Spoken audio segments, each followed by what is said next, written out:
So as we shift now into the police state updates,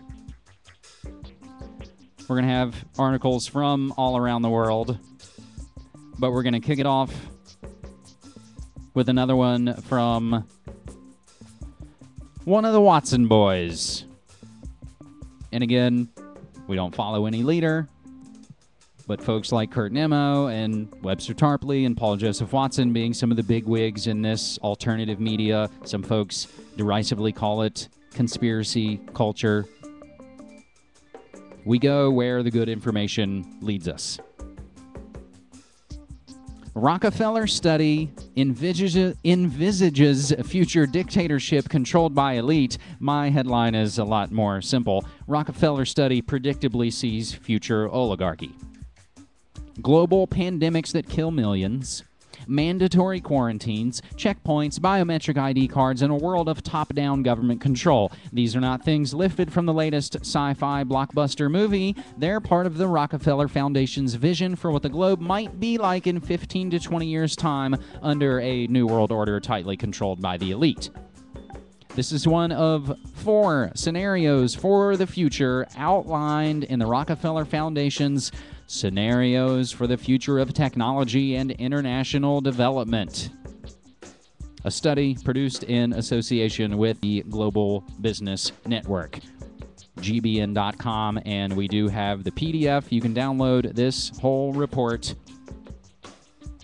But continuing, entitled Lockstep, that scenario depicts a world of tighter top-down government control and more authoritarian leadership with limited innovation and growing citizen pushback.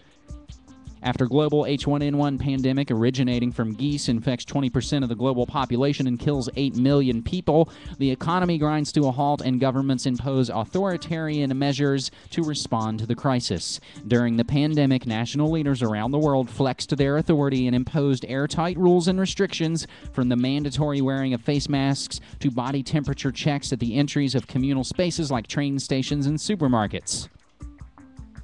Tellingly, even after this fictional lockstep pandemic fades, these draconian measures remain in place and even intensify as leaders take a firmer grip on power and citizens willingly sacrifice their sovereignty and privacy, leading to a, quote, more controlled world bossed by, quote, paternalistic states who impose biometric ID cards for all citizens. Enforced cooperation with global regulatory agreements forges the path towards global governance, even as a backlash ensues following public displays of virulent nationalism. Eco-fascism is also brought to the fore in the lockstep scenario, which discusses how high-emission cars will be banned and every home will be forced to install solar panels by law. This implementation of top-down authoritarianism causes entrepreneurial activity to wither and the economy shudders. But by 2025, people start to grow weary of so much top-down control and letting leaders and authorities make choices for them, and an organized pushback against this tyranny begins to gather momentum. Even those who liked the greater stability and predictability of this world begin to grow uncomfortable and constrained by so many tight rules and by the strictness of national borders and boundaries. The feeling lingered that sooner or later something would inevitably upset the neat order that the world governments had worked so hard to establish. The important thing to understand from that scenario outlined by the Rockefeller study is that China is praised as the model for how governments globally should respond to crises. The most draconian and dictatorial policies, including mandatory quarantines, are praised in the scenario as having saved millions of lives, stopping the spread of the virus far earlier than in other countries and enabling a swifter post-pandemic recovery, while allowing people freedom of mobility is scorned as having worsened the crisis.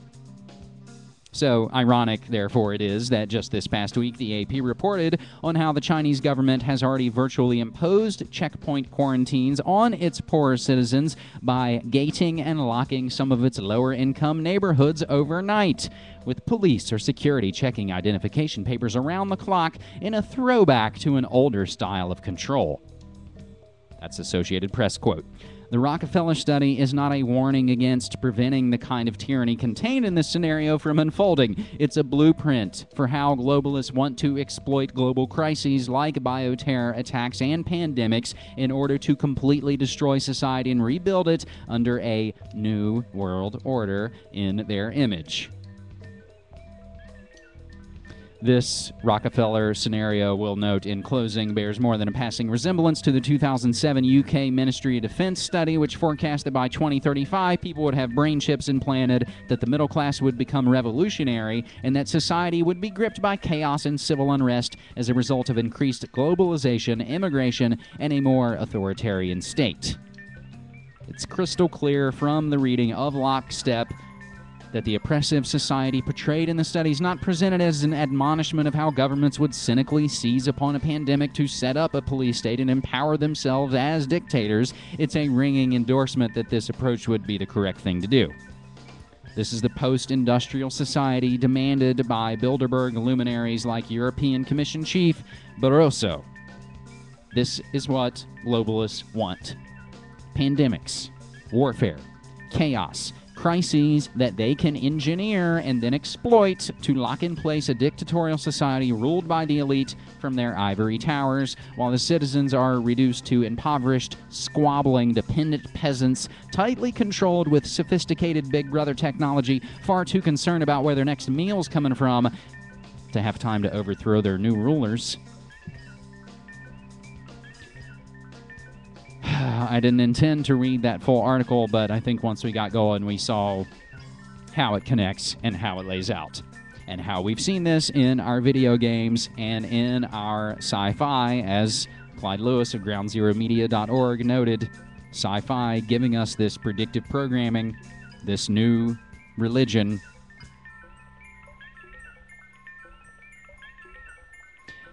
So, again, you can download that full PDF, Scenarios for the Future of Technology and International Development. I did, I guess, kind of accidentally put that PDF link in this post. So, again, if you subscribe to feeds.feedburner.com/mediamonarchy, which you should put it in your Google Reader. You should also put it into your iTunes.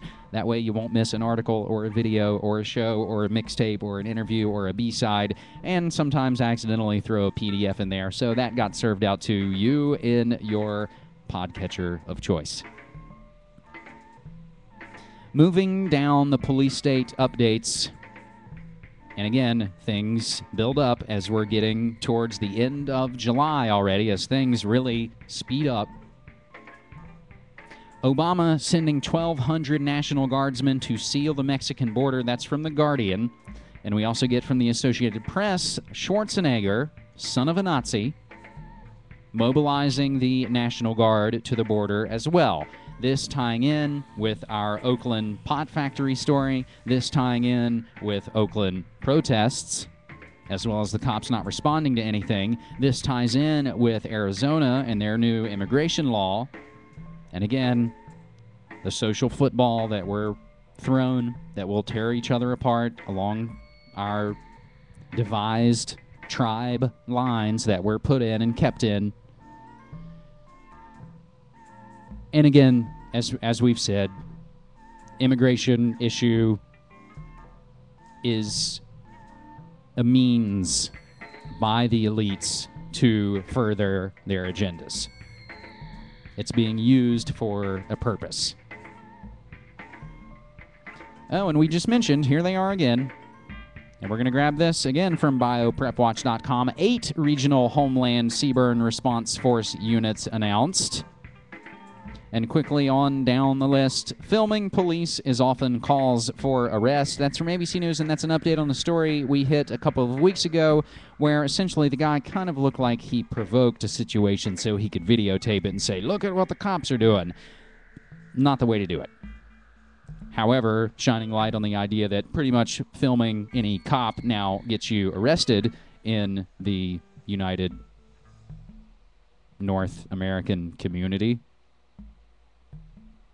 American-bred terrorists causing alarm for law enforcement. That's more homegrown terrorism threataganda. That's coming from ABC News and nationalterroralert.com. Again, Al-Qaeda is everywhere, hiding under the bed, or maybe The snitch army needs to come and make sure you're not wasting energy. It's all top-down, Fabian socialist fascism. Call it what you want.